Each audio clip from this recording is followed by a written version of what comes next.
Hello, welcome to channel. सबसे पहले हमारा आज का पीएनएल देखते हैं। तो आज के दिन मुझे लगभग 1180 रुपये के आसपास का आज के दिन प्रॉफिट हुआ है।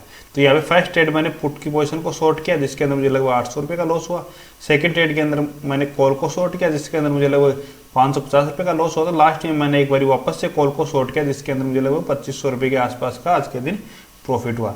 तो कौन सी ट्रेड में कैसे मैंने ट्रेड ली वो भी साथ में लॉजिक के साथ आपको मैं यहाँ पे बताता हूँ।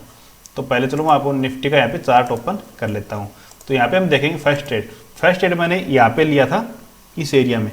यहाँ पे मैंने कॉल को शॉर्ट किया। शॉर्ट क्यों किया? क्योंकि कल के दिन की यहाँ पे क्लोजिंग थी। तो इसी एरिया में मैंने फर्स्ट टाइम शॉर्ट किया। इसको ये थोड़ा नीचे भी आया लेकिन वहाँ पे ये मेरा एसएल हिट हुआ।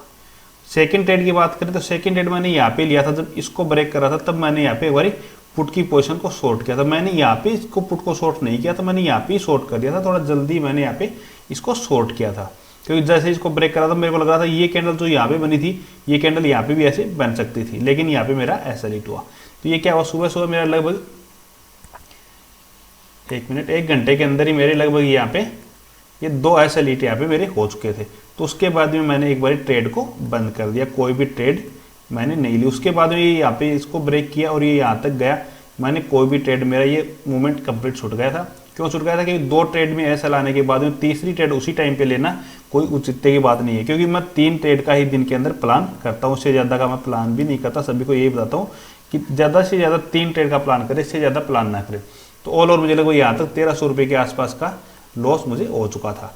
तो उसके बाद में मैंने क्या किया कि कुछ टाइम तक वेट किया और वेट करने के बाद जब इस स्विंग को, जैसे यहाँ से पहले क्या बना रहा था, ये स्विंग बनाया, फिर यहाँ पे एक स्विंग बनाया, फिर ये स्विंग बनाया, फिर या इसने यहाँ पे एक स्विंग को ब्रेक किया, लेकिन इस स्विंग को ब्रेक करते हुए वापस से नीचे की साइड में आ गया। फिर यहाँ पे अगर इस स्विंग के भी अंदर आ गया था तब मैंने इस एरिया के पास में वापस से कॉल को शॉर्ट किया था और उसको मैंने इस यहाँ पे बुक किया था लगभग, तो इसमें मुझे लगभग 2500 रुपये के आसपास का प्रॉफिट हुआ था। तो आप भी जब भी ट्रेड करें फुल लॉजिक के साथ में ट्रेड करें। एसएल तो आएंगे, चाहे आप कितना भी अच्छा आपका सेटअप क्यों ना हो, एसएल तो आएंगे।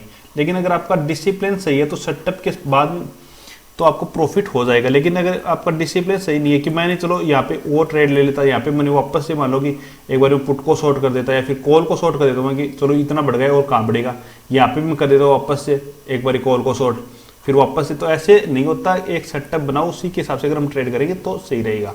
अभी हम देखते हैं कल के दिन निफ्टी के अंदर हम कैसे काम कर सकते हैं। तो कल के दिन अगर निफ्टी फ्लैट ओपन होता है और जो ये स्विंग है 24,200 का, क्योंकि इससे पहले भी देखो इस एरिया में ये सपोर्ट ले रहा था, यहाँ पे भी सपोर्ट ले रहा था, ये जोन यहाँ पे रेजिस्टेंस की तरह है। तो अगर इसको वापस से ब्रेक करेगा 24,200 को तो हम 30 से 40 पॉइंट का एक ऐसा लगा के यहाँ पे कॉल की पोजीशन को बाई कर सकते हैं, जिसका टारगेट आज का जो हाई रहेगा यहाँ तक का हमारा इसका टारगेट रहेगा। दूसरा, अगर हमारे टारगेट के पास ही ओपन हो जाता है इसी एरिया के आसपास जो 24,340 के आसपास का है, 24,340 के आसपास अगर ओपन हो जाता है गैप अप, तो फिर हम यहाँ पे पुट की पोजीशन को बाई के लिए देखेंगे, न कि कॉल की पोजीशन को बाई के लिए। क्योंकि हमारे टारगेट के पास ही ओपन हो रहा तो यहाँ से और मूवमेंट आने की बजाय हमें एक बार पुट की पोजीशन की ट्राई करनी है, जिसका टारगेट हम लगभग यहाँ तक का रखेंगे।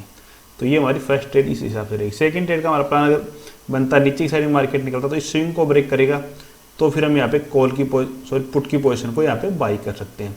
दूसरा, अगर उसका टारगेट हम यहाँ तक का रखेंगे, ये जो लो है ये 24,000 है कि 24,000 एक राउंड लेवल है। तो जैसे आज के दिन यहाँ से देखो शार्पली बाइंग आई है और आज के दिन मैंने जब यहाँ पे ट्रेड लिया था मेरा टारगेट लगभग यही था कि 100 पॉइंट का मेरा टारगेट का प्लान था कि यहाँ तक भी आ जाएगा तो मेरे को एक अच्छा खासा प्रॉफिट मिल जाएगा। और यहाँ पे मैंने 100 ही पॉइंट लिए थे, तो मैं ज़्यादा पॉइंट नहीं लेता। दिन में चाहे वो 500 पॉइंट अप जाए चाहे 500 पॉइंट नीचे जाए, मुझे नहीं चाहिए 500 पॉइंट, मुझे सिर्फ 100 पॉइंट चाहिए। कहीं से भी मुझे अगर 100 पॉइंट मिल गए तो वो बहुत है, क्योंकि उसके अंदर ऑप्शन लगभग ओटीएम ऑप्शन को भी सेल करते तो वो लगभग 20 से 25 पॉइंट आ जाता, तो उसमें बहुत अच्छा वो है। तो इस हिसाब से आप भी इसको देख सकते हो। दूसरा, अगर गैप डाउन इसी एरिया में 24,000 के आसपास ओपन होता है तो यहाँ पे 24,000 राउंड लेवल तो वोलेटाइल हो सकता है। तो अब या तो स्ट्रेंगल बनाएं या फिर 12 बजे तक वेट करें। डायरेक्ट न तो कॉल की ट्राई करें न पुट की ट्राई करें, यहाँ पे वेट करें थोड़ा टाइम। उसके बाद अगर अप साइड में निकलता तो आप अप साइड में ट्रेड लें, अगर डाउन साइड में निकलता है तो डाउन साइड में ट्रेड लें। गैप डाउन की स्थिति में थोड़ा वेट ही करना हमारे लिए सही रहेगा। डायरेक्ट ट्रेड का प्लान हमें नहीं करना है गैप डाउन की स्थिति में। गैप अप की स्थिति में हमें डायरेक्ट ट्रेड का प्लान करना है। अगर आपको वीडियो पसंद आए तो चैनल को सब्सक्राइब कीजिए। Okay, thank you.